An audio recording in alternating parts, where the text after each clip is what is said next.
Narito na ang maiinit na balita mula sa PNA Headlines. Nakahandang umalalay ang gobyerno ng Pilipinas sa 6 na overseas Filipino workers na naaresto sa Hong Kong dahil sa iligal na pagtatrabaho. Sinabi ni Migrant Workers Secretary Hans Leo Cagtac na nakatutok ang Department of Migrant Workers, Overseas Workers Welfare Administration, Migrant Workers Office, Department of Foreign Affairs at Consulate General ng Pilipinas sa Hong Kong sa kaso ng 6 na Pilipino. Kabilang sa mga suporta ng gobyerno ay legal assistance, pagdalaw sa mga inarestong OFWs at pagtulong sa kanilang mga pamilya. Sa hiwalay na pahayag, tiniyak ni OWA Administrator Patricia Yvonne Kaunan na makipag-ugnayan na sila sa mga otoridad sa Hong Kong habang patuloy ang investigasyon.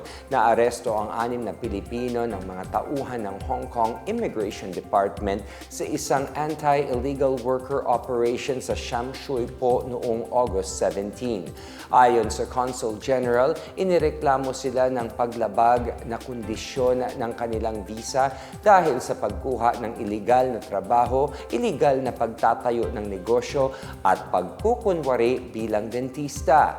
Nakumpiska ng otoridad ang mga panggawa ng pustiso, panlinis ng ngipin at iba pang gamit pang dentista. Ipinaalala ng Hong Kong Immigration Department na pinagbabawalan ang mga foreign domestic workers na kumuha ng trabaho na hindi kasama sa kanilang employment contract.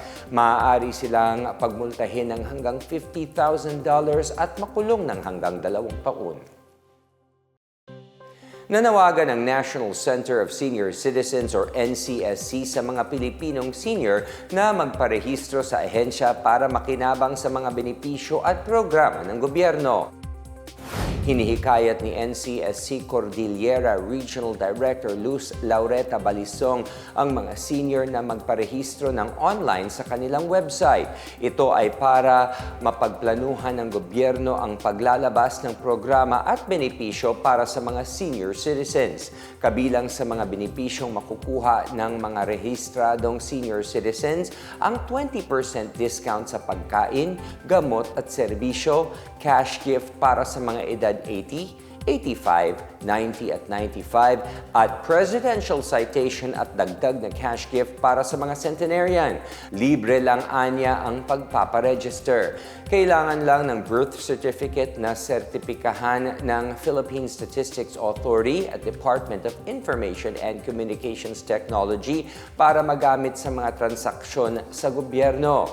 Para magparehistro, pumunta lang sa website ng NCSC na www.ncsc.gov.ph. Kung hindi makapag-online, maaari rin magparehistro ang senior sa pinakamalapit na opisina ng NCSC. Makakakuha na rin ng digital ID mula sa NCSC sa pamamagitan ng eGov.ph app. Tinatrabaho ng ahensya na magamit ng mga senior ang NCSC ID sa pamamalengke imbes na magbitbit ng grocery purchase booklet.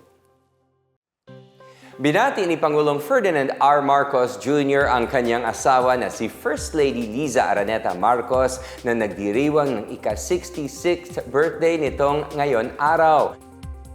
Tinawag ng Pangulo ang kabiyak na first and only lady sa kanyang social media post, kalakip ang photo collage nilang mag-asawa. Kinilala rin ni Marcos ang tungkulin ni First Lady Liza hindi lang sa pamilya kung hindi maging sa serbisyong publiko.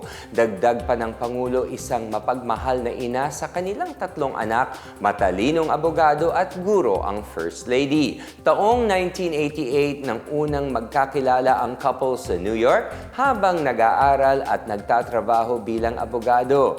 Kinasal sila noong buwan ng Abril 1993 sa San Francisco Convent sa Fiesole, Italy at biniyayaan ng 3 anak na sina Ilocos Norte 1st District Representative Sandro Marcos, Joseph Simon at William Vincent.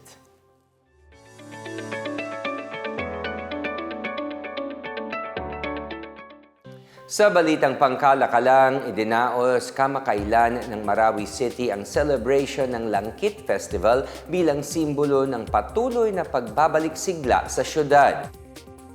Ayon kay Vice Mayor Majul Gandamra, bukod sa layunin ng pagdiriwang ng ingatan ang kultura ng paghahabi ng mga Maranao, nagsisilbi rin ang festival bilang modern platform para gumawa ng trabaho at negosyo. Tampok sa event ang mga handicrafts at metalworks maging ang mga pausbong na small, micro, and medium enterprises sa food at agri-fishery sector.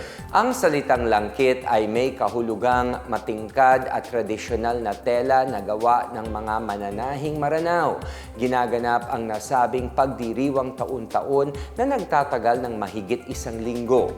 Samantala, nakatakdang maglunsad ng One Town, One Product or OTOP Hub ang 2 lokal na pamahalaan sa Negros Occidental sa September. Bubuksan ng bayan ng Hinigaran ang kanilang OTOP Hub sa September 2 na susundan ng Sipalay City sa September 12. Layunin ng inisyatibo na palakasin ang micro, small, and medium enterprises, isulong ang local na turismo at suportahan ang mga homegrown products.